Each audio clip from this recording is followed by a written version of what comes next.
Well, one of the things they told me was that he was at the house one night, and we were talking, and he started laughing. He said, "Aaron, what do you think women's liberation was about?"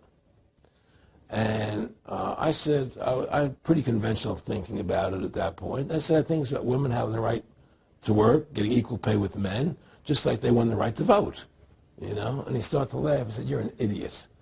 And I said, "Why am I an idiot?" He said, let me tell you what that was about.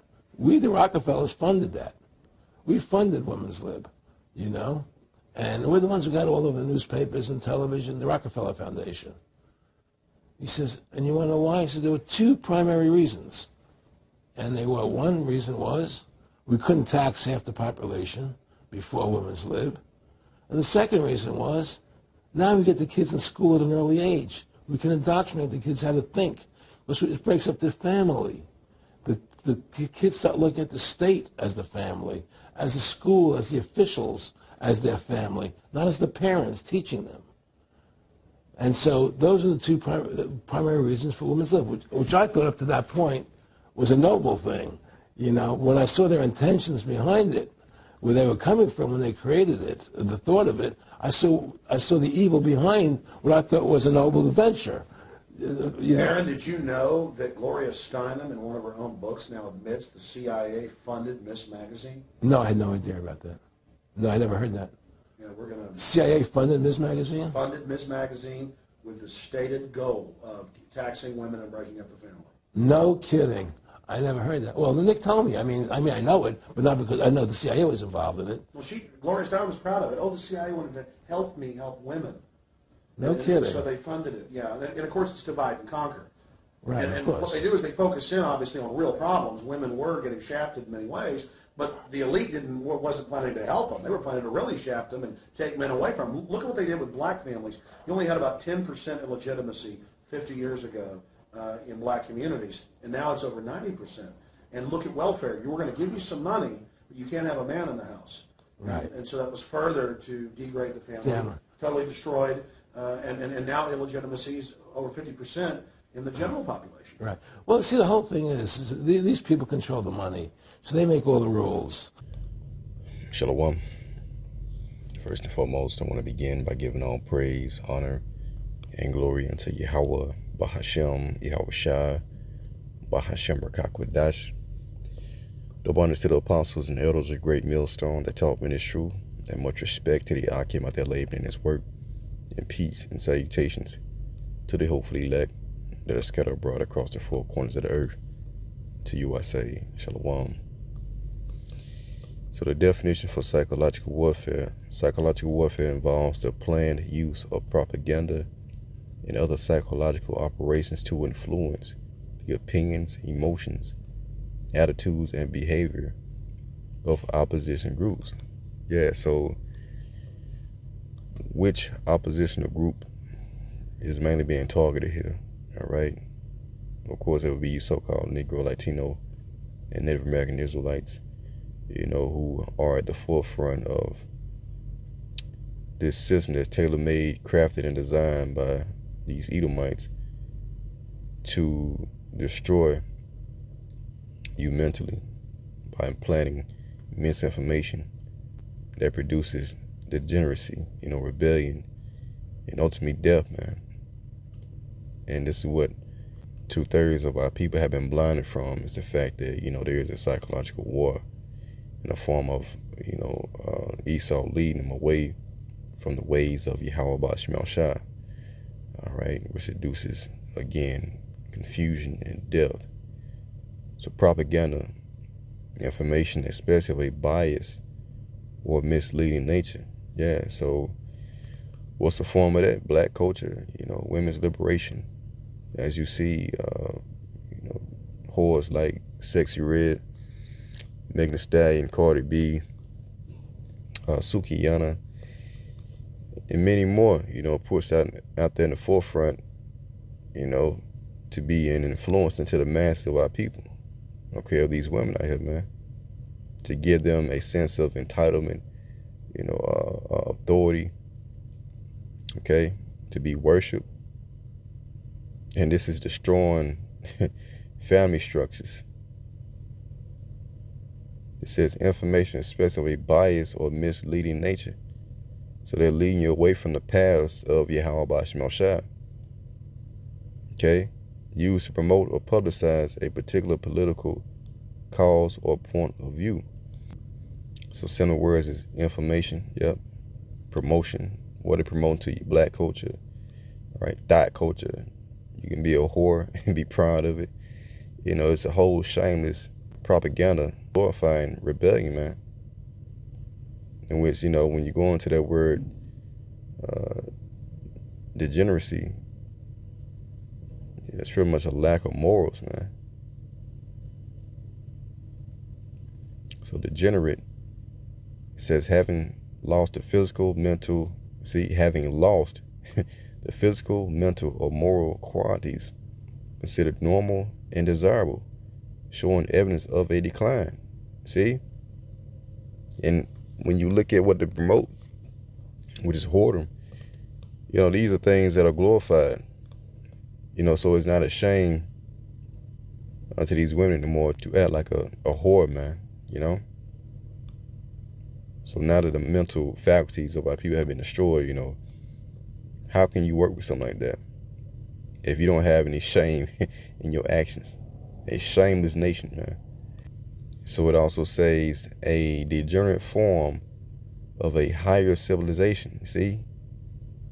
Because at one point, you know, we were highly exalted, allotted, you know, respected, had morals and standards. And now look at us, we've been debased, reduced in quality or value. We become a degenerate plant, as you get in the book of Jeremiah real quick. 2:21. It says, yet I have planted thee a noble vine, wholly a right seed. How then art thou turned into the degenerate plant of a strange vine unto me? So basically, the Lord gave us over into the hands of Esau, and he pretty much shaped and molded us in the form of rebellion. And this is what we have today, you know, corruption. See, another similar word, corrupt, right here, man. Evil or morally depraved due to the misinformation, that misleading information, right? So that's due to what? Propaganda, that psychological warfare. And women's liberation, as we can see, was a major tool used to push forth their rebellion. And Esau knew that if he could take power out of the hands of the man, the authority, and give them to the woman, then that would produce, you know, a dysfunctional family, confusion, and, you know, these little GMO babies, as Apostle Rachab call these little niggas today, man, you know, which are highly emotional, unreasonable, and they're just degenerates, man, you know. So Mark 3:27, no man can enter into a strong man's house and spoil his goods. And what is a man's goods? His wife, his children, you know, his possessions. Except he will first bind the strong man, and then he will spoil the house. So again, once you take the power from the man, once you give women's rights, you know, liberty to be able to work and produce for themselves, whether it may be by them, you know, having a job or receiving welfare checks at the expense of the man not being in the house, well, that creates this mindset of independence. Oh, I don't need a man because now I got the government taking care of me. In which now the man has no authority or no say-so, okay? Which produces this rebellious mindset from the woman. And if the woman is raising the child, then Esau is able to shape and mold, you know, the wife and the child how he wants them to be shaped and molded, man. He can raise them up according to his liking. So Esau knows and reads the scriptures, but he used them in rebellion against our people. Proverbs 22:6, train up a child in the way he should go, and when he is old, he will not depart from it. So that's the whole mindset. Get them while they're young. Push forth this whole adulterous and rebellious music that, you know, from Sukiyana, Sexy Red, you know, Cardi B, so on and so forth, that whole degenerate lifestyle, the whole soap opera thing with, you know, Cardi B and Offset. That's the type of lifestyle that they push out. Blueface and what's his other? little bitch he used to date, whatever her name is. Anyway, they push it in your face, and that's how Jake thinks that things are supposed to be, man. You know, the woman talking back and not having any shame towards her actions, man. And that's been approved by Esau. So as we can see, you got little children, you know, twerking and dancing, singing word for word to Sexy Red, and you know, and they understand and know that once you get them young, you know, when they grow old, man, you know, that's a whole generation wasted away, and we're seeing the fruits of this wickedness flourishing right now, man. You got the guys being turned into moles, the women being turned into men, you know, they're altering the food, changing the DNA, you know, and it's a whole nation of just filth, which has to be cleansed up, man. And Jake don't want to come out of that mind state. You know, Jake is stuck in that mind state to where, you know, they feel like this is the way to go, basically, in which they've been blinded from these points, man. Okay, of the objective. So Sirach, or Ecclesiastes 26 and verse 9, the whoredom of a woman may be known in her haughty looks and eyelids. See, if thy daughter be shameless, keep her in straitly, lest she abuse herself through overmuch liberty. So how can the man keep an eye on the daughter if he's bound up? How can he inflict strict order if he doesn't have the authority? It says, lest she abuse herself through overmuch liberty. And so Esau understood that, and he gave her liberty so that she could abuse herself. And we see that being played out right now, man. You know, this whole shameless nation of women twerking, you know, bitches twerking on cars at the gas station. There's no shame, man. And that's due to women's liberation. Watch over the impudent eye, and marvel not if she transpass against thee. She will open her mouth as a thirsty traveler when he hath found a fountain, and drink of every water near her. By every hedge will she sit down, and open her quiver against every arrow. And you're seeing women openly boast about, you know, sleeping with different men, which was a shame back in the day, man. So again, Esau has produced this generation of shameless individuals. You know, women got body counts of 100 plus, and there's no shame in that. It's glorified here, man. So, yeah, what's that movie? Act Like a Woman and Think Like a Man, something like that. You see that that's Esau's bullshit. That's his philosophy that he's promoting, man. You know? Women got the same rights as men. Think like a man. So, I mean, at this point, it's like, what else can the Most High do with these people, man, but destroy their ass? That's why 2/3 is going to be cut off. Because you got the prophets out here warning, and they're not taking heed.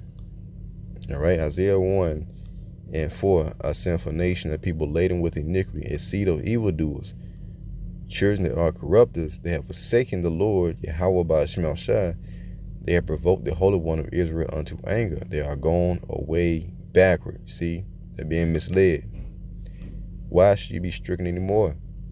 You revolt more and more. So why should the Lord continue whooping your ass, man? Trying to get your attention, in which you're only going to continue to get worse. So the whole head is sick, and the whole heart is faint, man. From the sole of the foot even to the head, there is no soundness in it, you know, because you're not being instructed by the scriptures. The laws, statutes, and commandments of the scriptures, man, of Yahweh by Shema Shai.